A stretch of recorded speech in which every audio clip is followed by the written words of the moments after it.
আসসালামু আলাইকুম, আমি জুলেখা সরকার। বুকের ভিতরে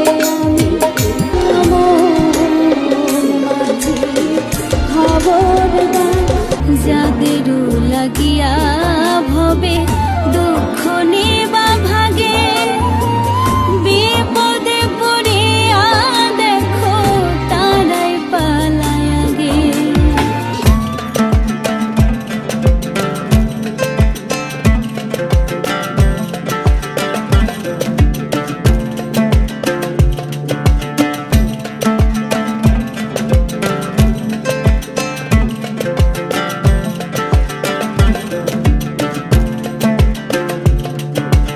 জুলেখা সরকার।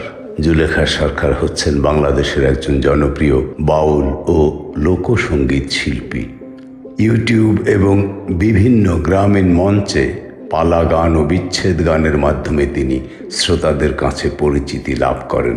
তোমাকে ভালোবেসে সংক্ষিপ্ত জীবন বৃত্তান্ত ও পরিচিতি। পেশায় তিনি মূলত একজন বাউল শিল্পী, যিনি বিচ্ছেদ গান, পালা গান এবং লোকগীতি গেয়ে থাকেন। জনপ্রিয়তা। সোশ্যাল মিডিয়া এবং ইউটিউবে তার অসংখ্য গানের ভিডিও রয়েছে। বিশেষ করে তার গাওয়া বিচ্ছেদ গান এবং আধ্যাত্মিক ভাবধারার গানগুলো ব্যাপক জনপ্রিয়। তিনি নিয়মিত বিভিন্ন মেলা, যেমন কাশেম পাগলার মেলা এবং লোকসঙ্গীত অনুষ্ঠানে অংশগ্রহণ করেন। ব্যক্তিগত জীবন। তার ব্যক্তিগত জীবনের সংগ্রামের কথা বিভিন্ন সময়ে সাক্ষাৎকারে উঠে এসেছে, তবে তার জন্মস্থান এবং পারিবারিক বিস্তারিত তথ্য জনসম্মুখে খুব একটা বিস্তারিতভাবে পাওয়া যায়নি। আমার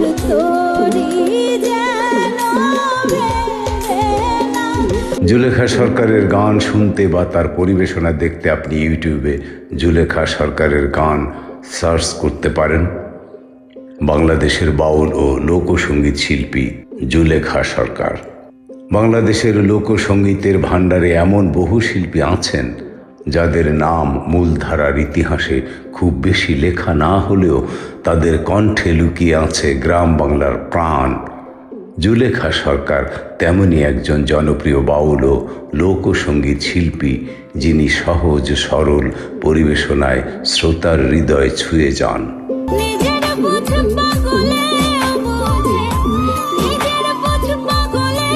জুলেখা সরকারের পরিচয়।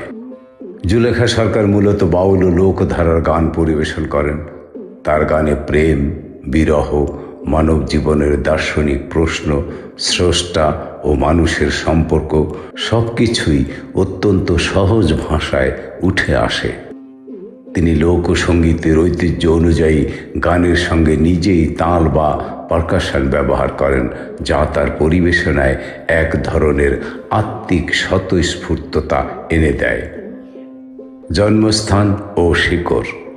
জুলেখা সরকারের জন্মস্থান বা পারিবারিক জীবনের বিস্তারিত লিখিত তথ্য সহজলভ্য নয়, তবে তিনি নিজের গাওয়া একটি গানে স্পষ্টভাবে উল্লেখ করেছেন যে তার গ্রামের বাড়ি সিরাজগঞ্জ জেলায়।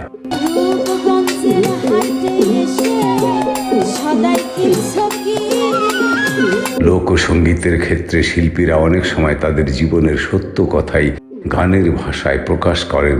সেই হিসেবে শিল্পীর নিজ কণ্ঠে উচ্চারিত এই তথ্যকে তার শিকড়ের একটি গুরুত্বপূর্ণ প্রমাণ হিসেবে ধরা যায়।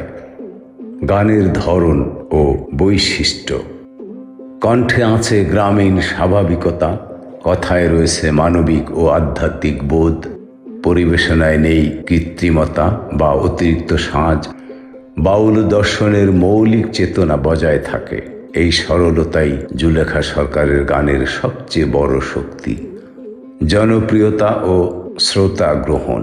যদিও তার জীবনীমূলক তথ্য সীমিত, তবুও সামাজিক মাধ্যম ও ইউটিউবে তার গান লোকসঙ্গীত প্রেমী শ্রোতাদের মধ্যে জনপ্রিয়তা পেয়েছে।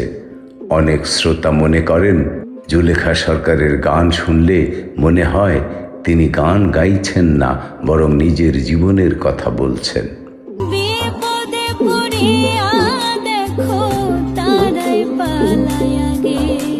লোক সংস্কৃতিতে জুলেখা সরকারের গুরুত্ব।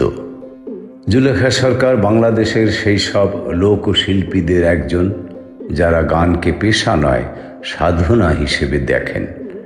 এই ধরনের শিল্পীরাই লোকসঙ্গীতকে প্রজন্ম থেকে প্রজন্মে জীবিত রাখেন।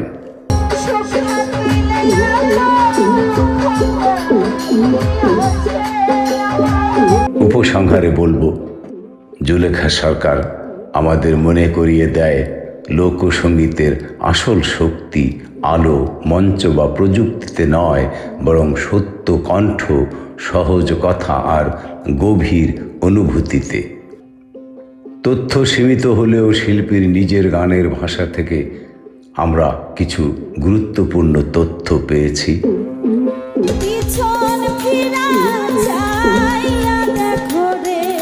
এই প্রতিবেদনটি গবেষণামূলক ও শ্রদ্ধার্ঘ্য হিসেবে উপস্থাপিত। বন্ধুরা, আপনারা জানেন আমি বাংলাদেশের শিল্পী, কবি, সাহিত্যিক, নায়ক, নায়িকা, পরিচালক, প্রযোজক, গীতিকার, সুরকার ও সঙ্গীত পরিচালকদের জীবনী নিয়ে আমার মুক্তিজ ক্রিয়েশন চ্যানেলটি চালিয়ে যাচ্ছি।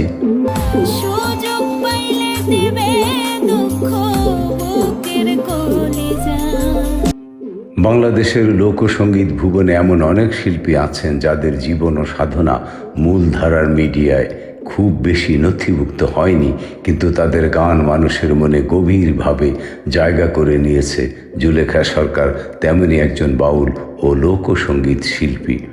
এক্ষেত্রে বন্ধুরা আরেকটি কথা আপনাদের বলে রাখি, সব শিল্পীই খুব একটা উচ্চশিক্ষিত নয় এবং সব শিল্পীরই বায়োডাটা বা জীবন বৃত্তান্ত আপনি গুগলে বা ইউটিউবে অন্য কোথাও সার্চ করে তেমন গুরুত্বপূর্ণ তথ্য নাও পেতে পারেন। জুলেখা সরকারের জন্ম, পারিবারিক জীবন সম্পর্কে নির্ভরযোগ্য লিখিত তথ্য খুব বেশি পাওয়া যায়নি। তবে নিজের গাওয়া একটি গানে তিনি স্পষ্টভাবেই উল্লেখ করেছেন যে তার গ্রামের বাড়ি সিরাজগঞ্জ জেলায়। লোকসঙ্গীতের ধারায় শিল্পীরা অনেক সময় তাদের আত্মপরিচয়, শিকড় ও জীবন কথা গানের মধ্য দিয়ে প্রকাশ করেন। সেই অর্থে জুলেখা সরকারের এই আত্মউক্তি তাঁর শিকড় সম্পর্কে একটি গুরুত্বপূর্ণ ও গ্রহণযোগ্য সূত্র। গান ও পরিবেশনার বৈশিষ্ট্য।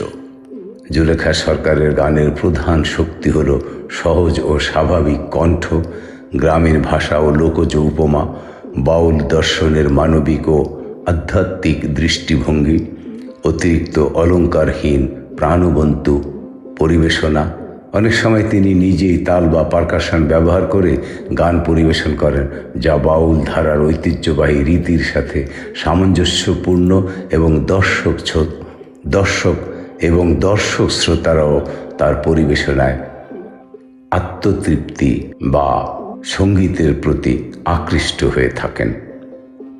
বিষয়বস্তু। তার গানে পাওয়া যায় মানব জীবনের ক্ষণস্থায়িত্ব, প্রেম ও বিরহ, দেহতত্ত্ব ও আত্মানুসন্ধান, আল্লাহ মানুষ সম্পর্কের সহজ ব্যাখ্যা, গ্রামীণ জীবনের বাস্তব অনুভব। এই গানগুলো কোনো স্টুডিও নির্ভর জাঁকজমক নয়, বরং লোকজ জীবনের সরল প্রকাশ। যদিও জুলেখা সরকারের কোনো অফিসিয়াল ডিস্কোগ্রাফি বা বড় প্রযোজনা প্রতিষ্ঠানের রেকর্ড সহজে পাওয়া যায় না, তবুও ইউটিউব ও সামাজিক মাধ্যমে তার গান ছড়িয়ে পড়েছে। লোকসঙ্গীত প্রেমী শ্রোতাদের কাছে তার গান গ্রহণযোগ্য হয়েছে মূলত কণ্ঠের সত্যতা ও কথার গভীরতার কারণে।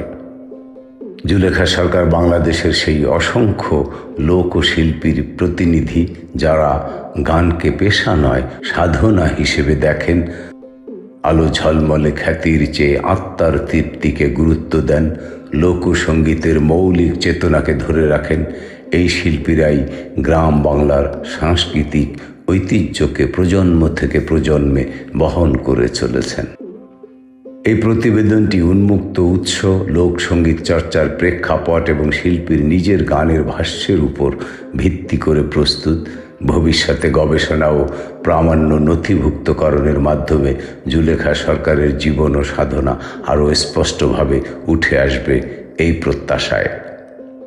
বন্ধুরা, জুলেখা সরকার প্রমাণ করেন লোকসঙ্গীতের আসল শক্তি বড় মঞ্চে নয়, বরং সত্য কণ্ঠ, সহজ কথা আর গভীর অনুভূতিতে। তথ্য সীমিত হলেও শিল্পীর নিজের গানে পাওয়া আত্মউক্তির ভিত্তিতে এই প্রতিবেদনটি তৈরি করেছে। বন্ধুরা, ভালো লাগলে সাবস্ক্রাইব করবেন, শেয়ার করবেন, লাইক করবেন। হ্যাঁ বন্ধুরা, বলে রাখি, আমিও একজন কণ্ঠশিল্পী, সঙ্গীত শিক্ষক এবং মহান মুক্তিযুদ্ধে সরাসরি অংশগ্রহণ করা একজন মুক্তিযোদ্ধা। সবাই আমার জন্য দোয়া করবেন এবং আমার বাংলা উচ্চারণের ভুল ত্রুটি ক্ষমা সুন্দর দৃষ্টিতে দেখবেন। সবাই ভালো থাকবেন। আসসালামু আলাইকুম ওয়া রাহমাতুল্লাহি ওয়া বারাকাতুহু।